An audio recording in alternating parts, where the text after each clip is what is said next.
Hey YouTube, welcome back to SIBZ, West Coast, East Coast siblings. We are going through Lock and Key, episode 2. You can definitely tell that Netflix put all of the best stuff in the first episode to get you hooked, but you can tell that they maintained some of it throughout the second episode and made it worth watching. Now we're going to go through the most important things that happened in episode 2 of Lock and Key. So one of the important things that we learn out pretty much right at the beginning of episode 2 is that Brody is lying about the creepy lady in the well. Let's call her Well Lady. He doesn't tell his brother and sister that the woman that was talking to him in the well has taken the key that was in his sister's bracelet and is pretty much roaming the world. We'll come back to that in a second. But basically, the most important thing to know is that he's lying. Bodhi finds another key, and he thinks this key opens doors and whatnot, so he tries it, and it's pretty much locked on every single door he tries. He also meets the groundskeeper, Rufus, who's really nice, and we'll kind of talk about him a little bit more as well. But basically, the key that Bodhi found is a key that goes into your body? What? I should mention that at the beginning of episode 1, the first scene, the first sort of sequence that we see is this guy finds out that Rendell Locke is dead. Rendell, right? The dad is dead. Takes a key, shoves it in his chest, and turns into a Bernie flame thing. So we knew that keys could go into human bodies, but honestly, I forgot that. Bodhi didn't know. So he takes a key, he tries to put it in his neck. Sure enough, puts the key in his neck. He exits his body or duplicates himself. The creepy well lady did say that there was a key that can make you come out of your body and do stuff. So it looks like Bodhi found that key. He finds this G.I. Joe box in his room, this giant G.I. Joe box that came out of nowhere.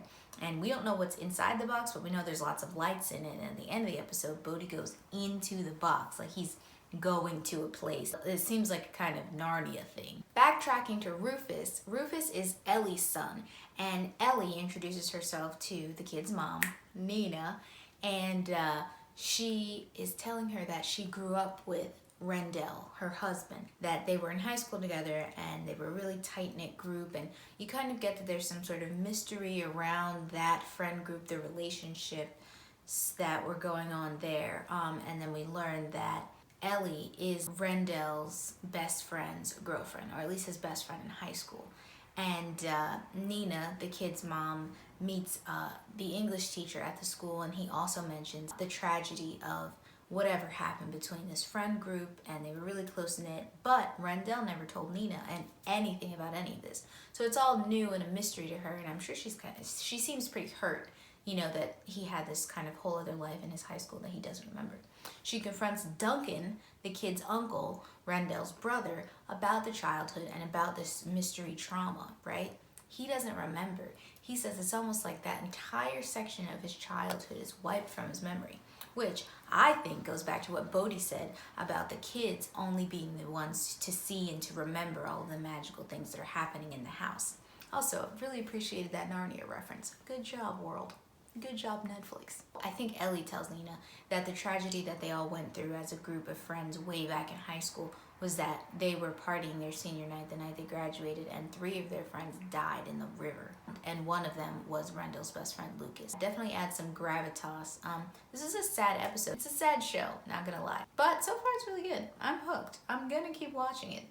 If only for you all. Actually, no, that's not true. I really like it. It's good. So, creepy well lady, where is she gone? Well, they obviously didn't tell us what the heck happened between her and Sam when she went to visit him in the jail at the end of episode 1.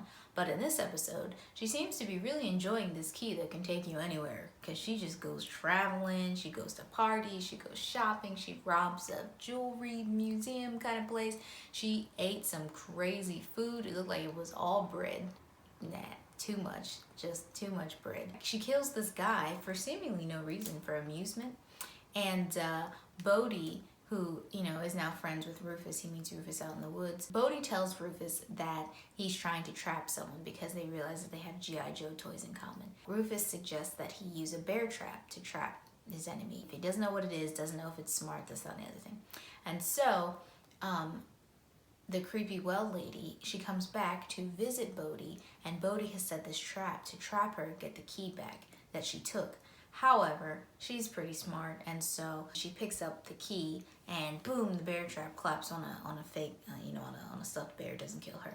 That makes her angry. She threatens him to find the rest of the keys, or when she comes back, she won't be as nice. And creepy well lady seems to be orchestrating things. Doesn't seem like she's doing anything important out there in the real world other than partying and living her best life. So that's pretty much all the most important things from episode 2. Like I said, not as good as episode 1, but still good enough for me to keep watching. Definitely, pulling along this thread of intrigue, this mysterious house, these creepy keys, all of these kids. There are a lot of other little subplots that seem interesting, and if they're important, I'll bring them up. But as I said, I'm trying to keep this to the most important facts so that we can discuss the little things in the comments below. Some questions I have for you guys.